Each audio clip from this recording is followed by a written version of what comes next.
लोग चाहते हैं कि फिरका परस्ती को रोकें, उनको मेरा साथ देना चाहिए। कि अगर हमारे पूर्वज करवट बदले तो बांग्लादेश चले जाए, लेकिन हमारे पूर्वजों ने कुर्बानी दी है और भारत को अपना देश समझा। बड़ी पार्टी आप हैं, आपका प्रतिनिधित्व राज्यसभा में है, हमारा कोई नहीं है। ड्यूरिंग इलेक्शन कैंपेन इन लोगों ने 1,54,00,000 लोगों को पैसे दिए हैं 10-10 हजार। कि ये लोग दूसरी तौर पर अपने खजाना को तो लुटा दिया है। जिस तरह से जुआरी जुआ में खेल जाता है, शराबी पी लेता शराब। लेकिन मेरी विनती होगी गृह मंत्री से, आंतरिक सुरक्षा के दृष्टिकोण से विश्लेषण जरूर कीजिए। केंद्रीय गृह मंत्री अमित शाह कल से 3 दिवसीय बिहार दौरे पर होंगे।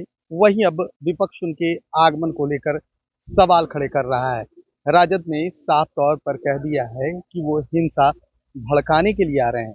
जब जब आते हैं तो यहाँ हिंसा भड़कती है।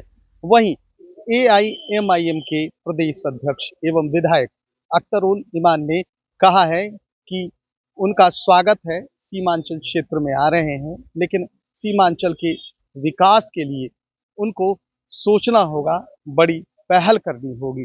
साथ ही साथ उन्होंने कहा कि हम बांग्लादेश से आकर भारत में हमने अपना वतन माना है और कहीं ना कहीं उसके विकास के लिए अब गृह मंत्री को सोचना होगा। पहले आपको सुनवाते हैं कि क्या कह रहे हैं अख्तरुल इमान। भाई वो भारत के होम मिनिस्टर हैं, भारत के कोने कोने में जाने का उनका अधिकार है और अंदरूनी सिक्योरिटी का उनकी जिम्मेदारी है। उनको आना चाहिए और उनको देखना चाहिए। और जाहिर है कि सीमांचल बांग्लादेश और नेपाल के बॉर्डर पर है, विदेशी दुश्मनों से भी होशियार रहना जरूरी है। लेकिन मेरी विनती होगी गृह मंत्री से, क्या आप आए हैं तो आप सामरिक दृष्टिकोण से, आंतरिक सुरक्षा के दृष्टिकोण से विश्लेषण जरूर कीजिए। लेकिन जिस सीमांचल में आप आए हैं, ये सीमांचल का वो इलाका है कि अगर हमारे पूर्वज करवट बदले तो बांग्लादेश चले जाते, लेकिन हमारे पूर्वजों ने कुर्बानी दी है और भारत को अपना देश समझा है। और हम सरहद के हम पासबान हैं। हमारी आर्थिक स्थिति क्या है, हमारी सामाजिक स्थिति क्या है, हमारी शैक्षणिक स्थिति क्या है, हमारे यहाँ पलायन कितना है, हमारे यहाँ बीमारी कितना है, इंफ्रास्ट्रक्चर की कितनी कमी है। मैं समझता हूँ कि अगर हृदय में इंसाफ है तो उसको भी आप देखेंगे और सीमांचल के विकास के बारे में भी फिक्रमंद होंगे। ये हम लोगों की उम्मीद है। लेकिन भाई वीरेंद्र तो कह रहे हैं कि हिंसा भड़काने के लिए आ रहे हैं, वहाँ बिगाड़ने के लिए आ रहे हैं। सवाल ये पैदा होता है कि बीजेपी के लोगों का कल्चर रहा है, अब वो आ गए हैं तो हम अंदेशों पर नहीं जीते हैं। अगर वो भड़काएंगे तो देखेंगे हम लोग तो आग बुझाने वाले लोग हैं। राज्यसभा की सीट के लिए किसका समर्थन रहेगा? महागठबंधन का, एनडीए कह रहा है कि कई विधायक हमारे संपर्क में भी है। मैंने आप लोग बड़ी पार्टियों के हैं, दलितों का कोई नहीं इस देश में। मैंने हम लोग कमजोर पार्टी हैं तो हम लोग वोट देंगे सिर्फ। हम लोगों ने शुरू दिन में कह दिया है कि हम सीमांचल के इलाके से आते हैं, माइनॉरिटी के दरमियान में से आते हैं। बड़ी पार्टी आप हैं, आपका प्रतिनिधित्व राज्यसभा में है, हमारा कोई नहीं है।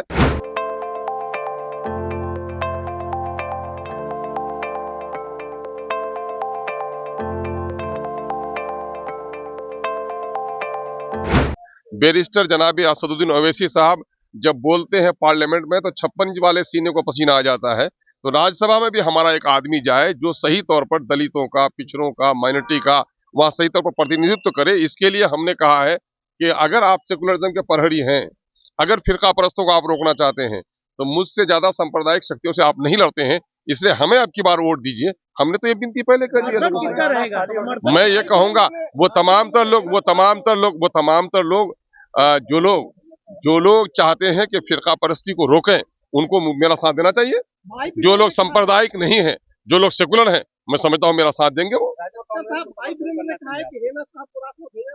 अरे भाई तो वो आप भी किसी का नाम बोल दीजिएगा तो थोड़े मना किया जा सकता है। लेकिन कौन आदमी उसके लिए एम्पावर है पार्टी का, वो ना तय करेगा। तेजस्वी यादव कह रहे हैं कि बिहार का खजाना खाली हो गया, आपको क्या लग रहा है? बिहार का खजाना ही खाली हो गया है, बिहार दिवालिया हो गया है। इन लोगों ने, अभी सुप्रीम कोर्ट ने भी वर्डिक्ट दी है कि रेवड़ी न बांटा करें। ये टोटली ब्राइब है। ड्यूरिंग इलेक्शन कैंपेन समझिए, इन लोगों ने ड्यूरिंग इलेक्शन कैंपेन इन लोगों ने 1,54,00,000 लोगों को पैसे दिए हैं 10-10 हजार। ये ब्राइब है। सुप्रीम कोर्ट को तो सो मोटो नोटिस लेना चाहिए कि ऐसे वक्त में जब यहाँ नियम बंधा हुआ है, जो प्रोटोकॉल है, जो आचार संहिता है, वो ये है कि कोई सैंक्शन स्कीम भी अगर है तो उसमें कोई मंत्री, कोई विधायक जाकर न उसका उद्घाटन कर सकता है, न शिलान्यास कर सकता है। जब ये आचार संहिता है तो फिर किस वजह से डायरेक्ट आप लोगों को, बेनिफिशियरी को पैसा पहुंचा रहे हैं? ये टोटली बराबर है। उसका नतीजा क्या हुआ है? जितने भी काम है आपके डेवलपमेंट के वो प्रभावित हो गए हैं। पुलों का बनना रुक गया है, भवन का बनना रुक गया है, स्कूल के घर नहीं बन पा रहे हैं, लोगों को सही समय पर वेतन नहीं मिल पा रहा है। और उस पर करेंगे क्या कि ये लोग दूसरी तौर पर अपने खजाना को तो लुटा दिया है। जिस तरह से जुआरी जुआ में खेल जाता है, शराबी पी लेता है शराब, पेट भरने के लिए चोरी डाका करता है, ठीक उसी तरह से सरकार ने डाके डाल रही है। डाके नहीं, डाके डाल रही है। क्या डाके डाल रही है? मोटरसाइकिल को चेक कर रही है, गाड़ी को चेक कर रही है, और क्या कर रही है कि हमारा इलाका सीमांचल पिछड़ा है।